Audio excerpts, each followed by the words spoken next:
Hai, apa kabar? Bagaimana dengan tips yang kemarin?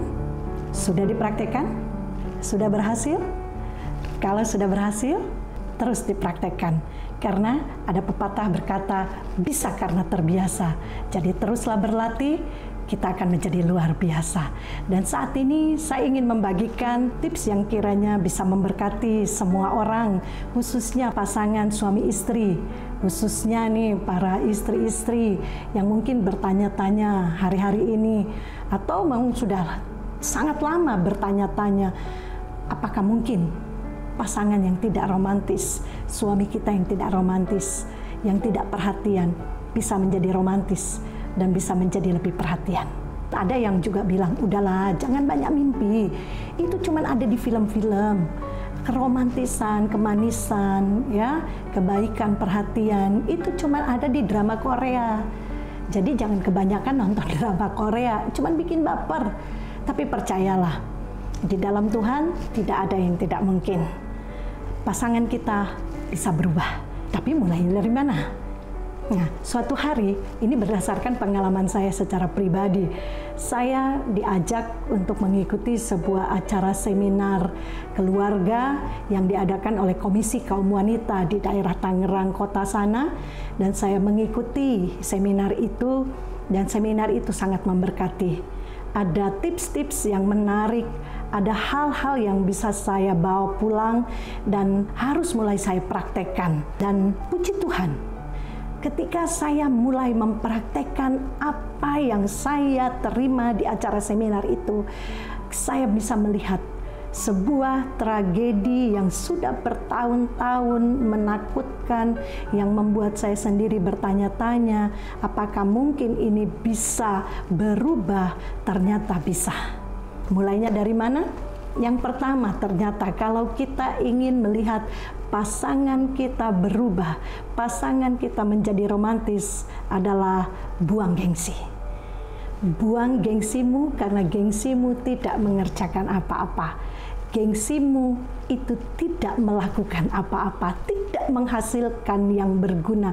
Justru gengsi itu membuat kita terhalang untuk melakukan sesuatu yang baik. Kalau kita sudah bisa membuang gengsi, baru kita bisa mengerjakan tahap yang kedua. Apa tahap yang kedua?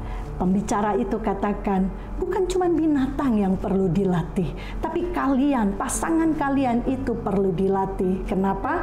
Karena tidak semua pasangan atau kita sendiri, perempuan, itu dilahirkan dari keluarga yang harmonis.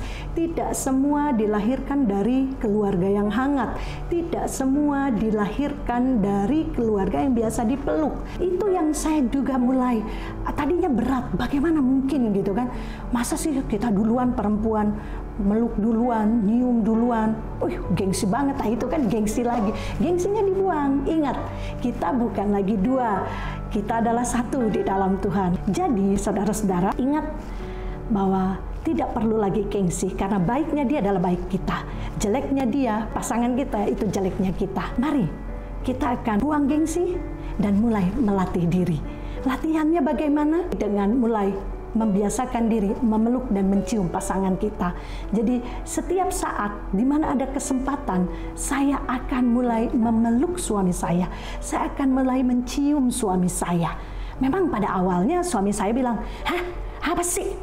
Dia risih gitu kan, dia menolak, dia nggak mau. Tapi saya ingat lagi pembicara itu katakan, jangan menyerah, terus peluk. Karena mereka memang tidak terbiasa, mereka bukan tidak mau, tapi mereka tidak terbiasa. Mari kita biasakan. Jadi ketika saya peluk suami saya cium suami saya berontak, suami saya meronta-ronta. Tapi itu di situ seninya. Dan saya tidak menyerah.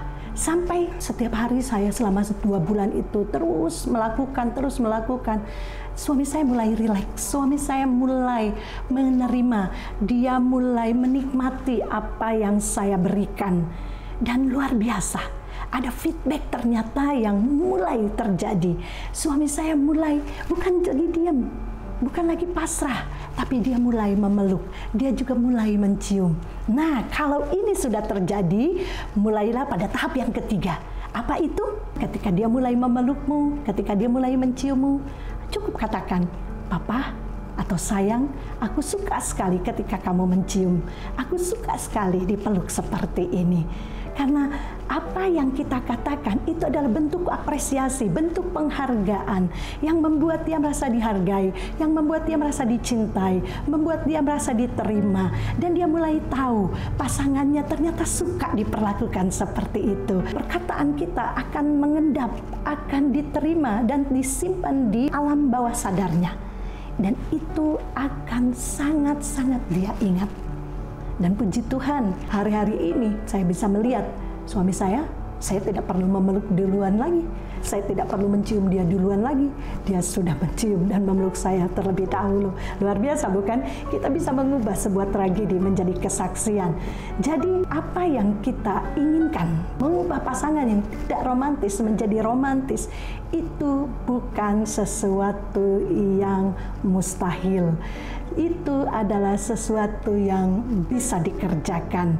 Dan ketika kita melakukannya dengan sukacita, ketika kita memulainya dari diri kita, perubahan bukanlah perubahan sampai terjadinya perubahan. Dari mana perubahan itu harus mulai? Dari diri kita. Maka ketika kita mau mulai berubah, kita akan bisa menggenapi apa yang firman Tuhan katakan di dalam Matius pasal 7 ayat 12. Segala sesuatu yang kamu kehendaki supaya orang lain perbuat kepadamu, perbuatlah itu juga kepada mereka. So, bagaimana? Saudara mau melihat perubahan dalam hidup pasanganmu? Mulailah terlebih dahulu saudara yang berubah. Saudara akan melihat rumah tanggamu, pasanganmu menjadi romantis, menjadi manis. Dan nama Tuhan yang akan pastinya dipermuliakan. Puji Tuhan, jikalau apa yang saya bagikan saat ini memberkati, menguatkan, dan berguna buat teman-teman sekalian, mari di like, share, dan subscribe. Tuhan Yesus memberkati. Salam antusias.